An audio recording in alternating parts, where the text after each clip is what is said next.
Hello everyone, and welcome to another edition of the Excalibur Roundtable Tech Talk. I am Mike Fuson. We're continuing our deep dive into the world of asset management and the components that make that up. Now, asset management is usually part and parcel and tied to our CMDB. Let's take a use case example of that. For many customers, they need to build governance processes around their CMDB. So, Mike, what's a governance process I'd wrap around my CMDB? Well, let's talk about MIA or lost or stolen equipment. Now, for most organizations, if a piece of equipment goes missing or is lost, the employee should be reporting it. Now, in other instances, laptops are issued to, say, for example, a consultant. So I, as a consultant, have numerous laptops from my customers that require me to use their equipment to access their networks. Completely normal, completely standard, something we see all the time. However, once my agreement is terminated, I send that asset back in.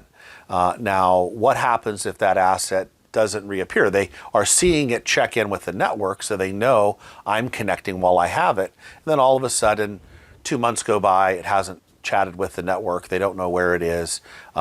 They call me, I've sent it back in, so where is it? You can build governance processes around that.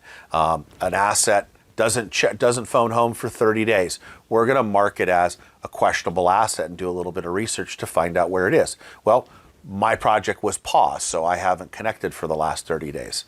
Okay, Mike, hey, can you boot it up today and go ahead and connect and make sure you're checking in at least every other week? Sure, no problem. Certainly something I can do.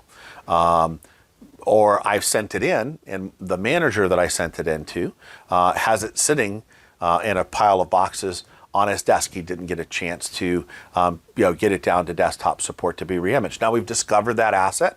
We know where it is. But for most organizations, there's a certain percentage of assets that go lost or stolen every year.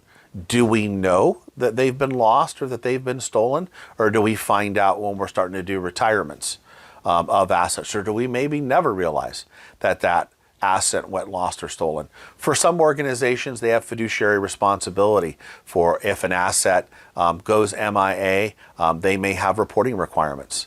And they may have certain things that they have to do from a process perspective. Wrapping a governance process around our management of these assets is very effective, and it also is going to drive our asset management processes where we're going to understand what our cost of lost or stolen items are. Stay with us as we continue to explore all of the nooks and crannies that make up asset management and the CMDB.